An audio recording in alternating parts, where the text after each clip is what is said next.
Бир нече себептерден улам атын атап ачык маалымат берүүдөн корккон жаран Борбордук телеканалга зөөкүрчүлүктүн курмандыгы болуп келе жаткандыгын айтып кайрылды. Учуру келип, маселеси оң тарапка чечилип, өзүн коопсуз сезип калса ачык маек берүүнү убадалады. Ага чейин анын үнүн жогорку жактагыларга жеткирүүбүздү суранды. Атамын бир тууган карындашы ошол тааныштырып, ушулар ушундай иштешет, ушулар жакшы семья деп менден биринчи менин жүгүм барып, ушинтип тааныбаган эле жерге заставить этип эле турмушка чыгып калгам да. Ошондо ала качып кеткен. Ала качып кетишкен. Канча күндөн кийин уруп баштады?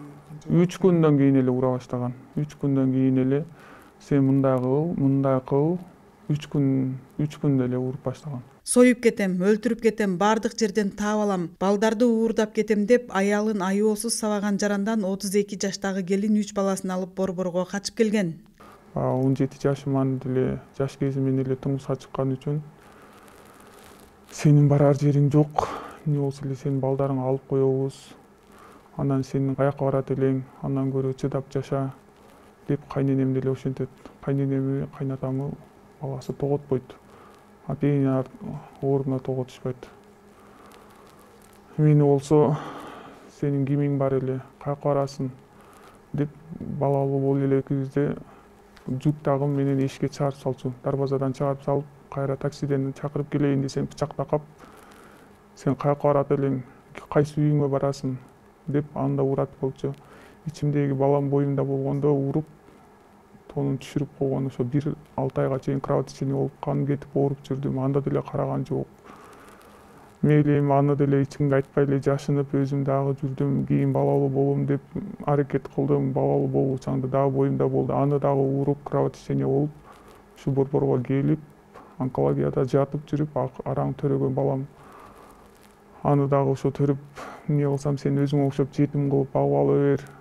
Сен өзүң жетимсиң да, жетимдикти жакшы көрөсүң деп жүрүп, ошентип жүрдү. Кийин төрөлгөндөн кийин келип, аны дагы алып качып кетем, анан сени союп кетем, сен апаңдын ишканасын билем, мен бардык жерде билем, мен эч кимден коркпоймун, менин жактан түбүм бар, сенин эч кимиң жок, менин тайлерим мондой чоңдордо иштешет, сенин кимиң бар эле деп мени коркутуп жүрдү. Мен ошого коркконума, балдарымды алып койгондон коркуп, 13 жыл жашап жүрдүм, чыдап жүрдүм. Ага деле караган жок. Ишке кетсем урат, келсең дагы ошол настроенияң жок, келсең дагы урат. Неге сен тапканыңа милдет кылып атасыңбы, бакканыңа милдет кылып атасыңбы деп урат. Акыры ушул Борборго качып келгенге туура келди. Биздин редакцияга кайрылган келиндин барар жери, таянар эч кимиси жок. Ал буга чейин тайларына, агаларына бир нече жолу арызданган. Бирок алардан эл эмне дейт, ошол үйдөн өлүгүң чыксын деген кеп угуп аргасыз жашап жүргөн. Тайларым болсо, эми бизге жашашым керек, ажырашканга мүмкүн эмес, бизде уят, намыс керек. Жана өзүм бир тууганым болсо, бизге уят, намыс болот, ажырашкан бизге уят деп, бизде ата тарбиясын алган эмес деп, баягы деп кайра жаша деп түртө берет. Ана жолдошум, сенин кимиң бар эле, сен кимге ишенесиң, менден кетсең каяка барасың деп ушинтет. Балдарымы дагы коркутуп, үркүтүп, өзү кечке телефондон чыкпай жатып алып, анан кечинде келгенибизде түнү менен балдарды уктатпай, балдар кыймылдаса эле тур, онун курсагы ачып тур, онун кийин, онун ичир, булар уктап атат десең эле кайра уруш чыгарыштын айласын табат да, издеп табат. Анан эртең менен жумушка кетиш үчүн биз балдарга мектепке тамак беришим керек, мектепке жөнөтүшүм керек. Биз силер тырыктатасыңар, мени уктатат дебейсиңер.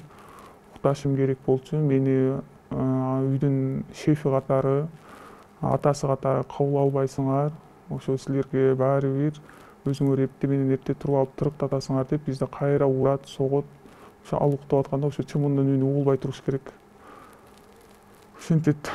Кечинде келип, жумуштан келип, ассалому алейкум десең алек жок. Кандай, каякта келдиң, ким менен барып келдиң, каяка барып келдиң, акчаң кана, каяктан акча таап атасың деп ушинтет.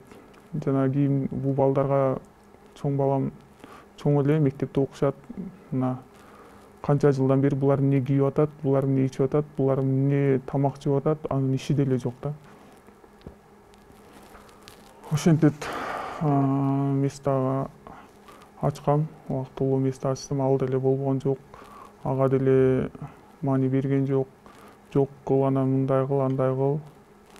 Ошо эмне кылганда эле өзүм апамдын дагы үйү жок, сенин үйүң жок. Акыры өзүнүн өмүрүнө коркунуч келип, балдарынын келечеги туңгуюкка кептелгенде өлүп калгысы келген учурлары болгон. Ооба, мен өзүм өмүрүмө дагы кол салып көрдүм.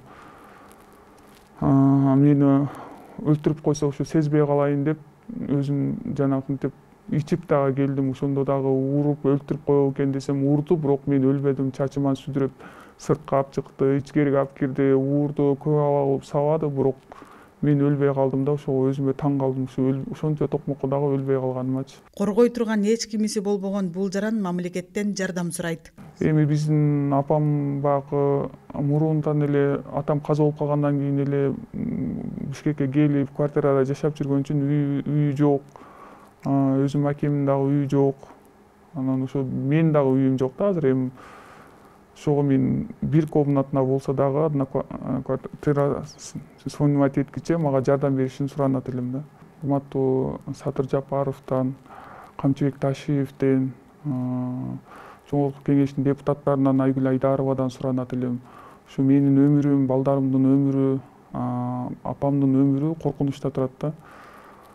Ошолорго мыйзам жегинде баягы менин дагы мурду башым кесилип, колу бутум сына электе мени дагы карап коюшун, мен жака дагы көңүл бурушуп, моралдык жактан, материалдык жактан жардам беришин суранат элем.